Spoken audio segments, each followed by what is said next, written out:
Assalamualaikum warahmatullahi wabarakatuh. Waalaikumsalam warahmatullahi wabarakatuh. Berjumpa lagi dengan saya Unggul Satriadi di acara Bincang Santai Rangers Nusantara. Kali ini Bincang Santai kedatangan tamu yang luar biasa. Dia sudah hadir di tengah-tengah kita. Beliau adalah Bapak Mahdi. Assalamualaikum Pak Mahdi. Waalaikumsalam warahmatullahi wabarakatuh. Nah, seperti apa kegiatan Pak Mahdi? Seperti apa aktivitas Pak Mahdi? Mari kita akan dengarkan apa yang akan disampaikan Pak Mahdi. Pak Mahdi, silakan memperkenalkan diri dulu nih. Siapa Pak Mahdi? Biar para Rangers Nusantara mengenal Pak Mahdi. Silakan Pak. Assalamualaikum warahmatullahi wabarakatuh. Waalaikumsalam Pak Mahdi. Nama saya Madi, asal dari Kerawang. Saya aktivitas sehari-hari mulung di TPA Sumur Batu. Baik ya. Jadi kegiatan Pak Mahdi hari-hari sebagai pemulung gitu Pak ya. Iya. Selain mulung ngambil-ngambil sampah apa lagi Pak? Nyortir juga. Oh nyortir, mulung juga, iya. nyortir juga. Dan itu setiap hari Pak Mahdi lakukan ya? Setiap hari. Alhamdulillah. Pak, mohon maaf sebelum Bapak malu nggak Pak melakukan profesi ini Pak sebagai seorang pemulung? Alhamdulillah ya, kalau urusan malu kayaknya dibelakangin gitu. Iya, demi keluarga. Oh, demi keluarga. Selain demi keluarga, kenapa Bapak nggak malu melakoni profesi ini Pak? Karena saya rasa itu halal. Masya Yang paling utama halal. Iya, betul Pak. Ini pekerjaan yang halal, maka Bapak terus konsisten menjalani profesi. Iya, betul. Pak, udah berapa lama nih Pak? Boleh tahu nggak Bapak menjalani profesi ini? Kalau saya dari Kerawang itu 2005 ke Sumur Batu ya, ke TPA Sumur Batu. Terus? Dan saya mulai aktivitas di tahun 2005 sampai saat ini Gitu. masih tetap mulung. Berarti masih dari muda, dari ganteng deh Pak ya. Dari 2005 ya, alhamdulillah ya Pak. Jadi sekarang udah berkeluarga ya Pak tentunya. Udah, iya. Ya, alhamdulillah. Nah, Pak, selain aktivitas Bapak tadi mulung, kemudian nyortir, ada lagi nggak Pak kegiatan Bapak sehari-hari Pak? Iya, selepas kita mulung kan kita berangkat dari jam setelah subuh ya, jam 6 gitu kita berangkat, pulang kita sholat zuhur jam 11 karena memang tempat itu dekat, nggak begitu jauh, kurang lebih 500 meter dari Bedeng, dari tempat tinggal. Nanti kita berangkat lagi jam 1, pulang nanti jam asar, kita kedengaran suara azan asar, kita pulang. Masya Allah, Kita pulang ya, dan kita nggak berangkat lagi. Nah, kita selepas maghrib, karena ada anak-anak di wilayah saya itu, di Bedeng saya itu kurang lebih ada 30 kakak. Itu anak-anak ada kurang lebih 20. Dan saya selepas maghrib ngajar ngaji. Masya Allah, ngajar ngaji ya ke anak-anak ya Pak ya? Iya. Jadi Bapak alarmnya itu azan ya Pak, bener Masya Iya, Allah alarmnya ya. azan asar udah harus turun. Turun ya? Iya, karena kita mesti cuci baju, cuci segala macam, asar Baik, juga. ya. Jadi setelah tadi sebelum zuhur Bapak pulang, sholat zuhur, kembali lagi bekerja karena jaraknya nggak terlalu jauh ya Nggak dari terlalu jauh, tempat ya. Bapak tinggal ya. Benar. Kemudian Bapak asar kembali lagi. Pas maghrib Bapak mengajar anak-anak ngaji. Masya Allah, ini luar biasa nih Pak. Setiap hari Pak, Bapak melakukan aktivitas ini, terutama untuk ngaji anak-anak Pak. Iya, setiap hari selepas maghrib sampai waktu datangnya Isya. Masya Allah ya. Tadi ada berapa orang? 20 orang ya Pak? Ada ya? 20 ya, anak-anak 20. Itu dari mereka, memang mereka ini basicnya udah bisa atau memang dari belum bisa nih Bapak mulai ngajarin anak-anak ini Pak? Boleh tahu Pak? Itu tadi, saya ini bukan guru agama sebenarnya. Nah, cuman di kampung itu waktu masih anak-anak itu pernah belajar ngaji, ngaji lekar bukan pesantren. Iya. Beda dengan ngaji lekar sama pesantren. Kalau pesantren itu ngajinya sama kiai mungkin. Kalau saya sama orang biasa seperti itu, sama ustaz. Dan itu saya melihat anak-anak itu udah umuran SD tapi nggak bisa ngaji waktu itu. Nggak bisa ngaji. Awal-awalnya nih ya? Awalnya Iya, iya. Pak. Ya kenapa sih kita punya ilmu bisa bismillah, kok anak-anak nggak bisa bismillah gitu. Yang harusnya udah makan harus baca bismillah, harus bisa doa makan gitu ya. Mau masuk WC dia harus bisa, apalagi tentang sholat gitu. Ya, karena rata-rata di TPA itu orang-orang pemulung itu rata-rata memang orang yang tidak berada, tidak punya gitu. Jadi sampai sekarang aja nih ada anak pemulung yang udah 13 tahun belum bisa bismillah, apalagi ta'uz. Ya, itu saya ngajarin baca ta'uz aja sama bismillah itu hampir 2 bulan. Baru dia bisa. Baru 2 bulan, iya, 2 bulan ini baru mulain itu logatnya itu baru keluar. Karena tidak bisanya. Masya Allah, Itu. biasa nih. Kalau yang masih kecil-kecil ya umpama yang 3 tahun ke atas itu udah alhamdulillah itu gampang. Tapi yang ini yang baru nyampe nih ya karena tadinya memang bukan di wilayah kita gitu, terus kan karena pemulung itu kan keluar masuk.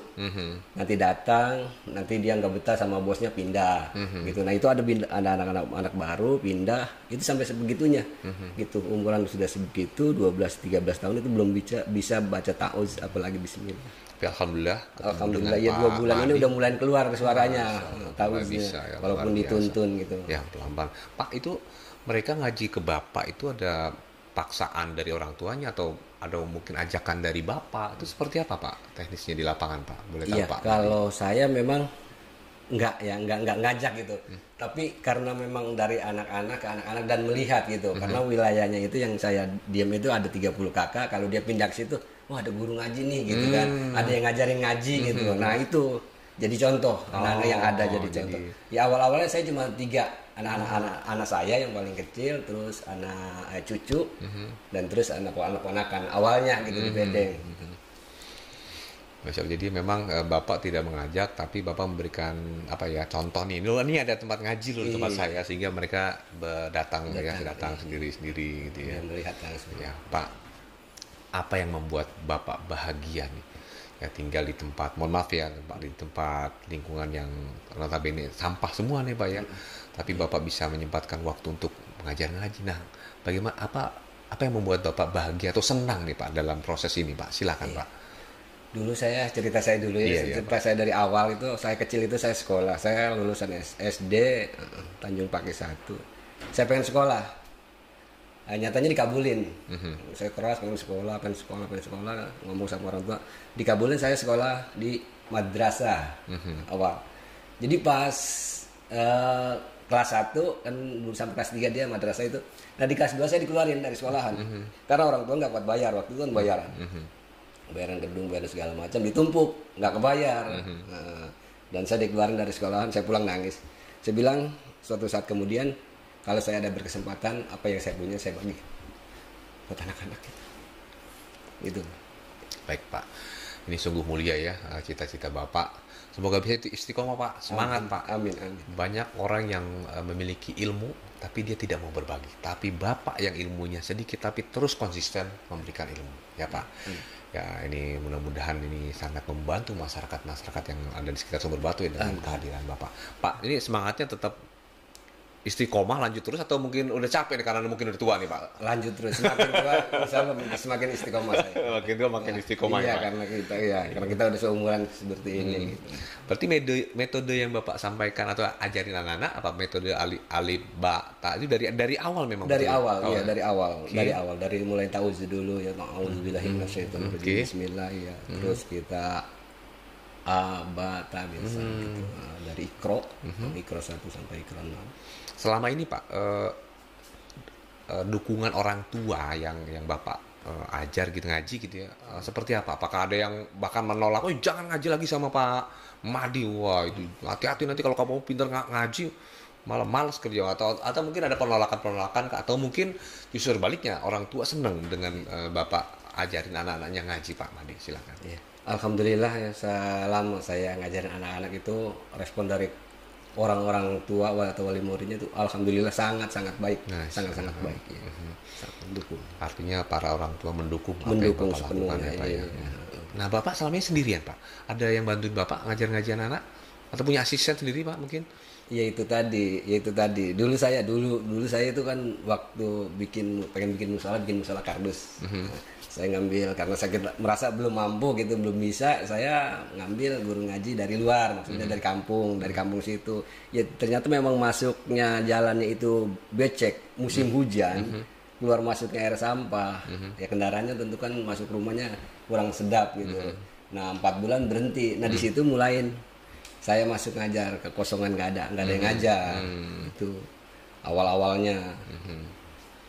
Ya. Seperti itu. Pak, kenapa sih Bapak mau terpanggil yang tadi ya kan, tadi ada guru ngaji datang, nah sekarang Bapak mengatakan kenapa sih, apa yang membuat Bapak terpanggil untuk nih ngajarin nih anak-anak nih biar pinter ngaji ya? Iya. Itu memang sebagian besar cita-cita saya agak awal, yang saya pengen sekolah, saya dikeluarin dari sekolah. Kalau saya punya ilmu, saya bisa harus berbagi sama orang-orang yang memang perlu ilmu gitu kan. Ya, nah dari situ itu membuat saya semakin termotivasi gitu. Jadi dari pengalaman hidup Bapak sendiri ya, dari dulu mau sekolah nggak bisa sekolah, maka saya punya keinginan, saya pengen ngajarin apa yang saya bisa ke anak-anak. Iya betul, makanya juga anak saya itu ya yang satu memang yang paling tua itu memang kondisi fisiknya kurang bagus, jadi nggak kuat kena AC ya, dia penyakit jadi dia berumah tangga umur 17 tahun. Nah terus yang dua ini memang ngikutin saya pemulung, alhamdulillah semuanya sekolah. Gitu, karena saya mau sekolahnya bangkrut di tengah jalan, ya saya punya cita-cita anak saya harus sekolah walaupun apapun gitu yang terjadi tetap harus sekolah. Bapak berarti anak-anak berapa Pak, putra-putrinya? Saya punya putri 2, putra 1. Putra 1. Ini yang putra ada sekolah yang SMA? Putra sekarang kuliah. Masya Allah. Biaya biaya dari KIP pemerintah. Oke. Nanti Bapak punya cita-cita anak-anak tetap sekolah ya Pak ya? Iya. Masya Allah, alhamdulillahirrahmanirrahim ya Pak. Tetap istiqomah Pak. Amin.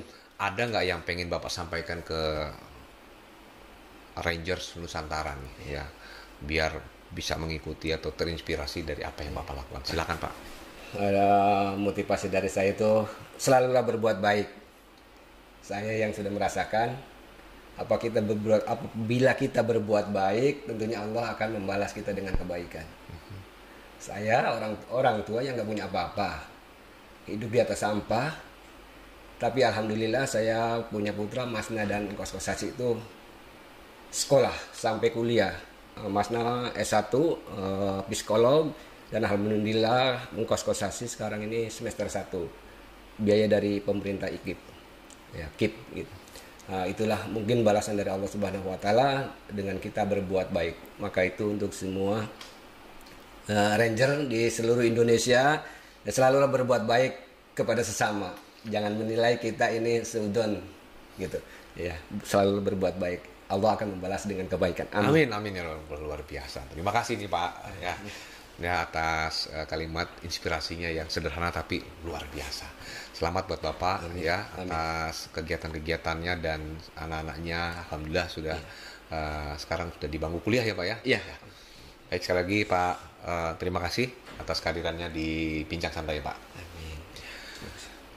Rangers Nusantara, demikian tadi bincang kami dengan Bapak Madi. Semoga banyak menginspirasi dari aktivitas dan kegiatan-kegiatan yang beliau lakukan.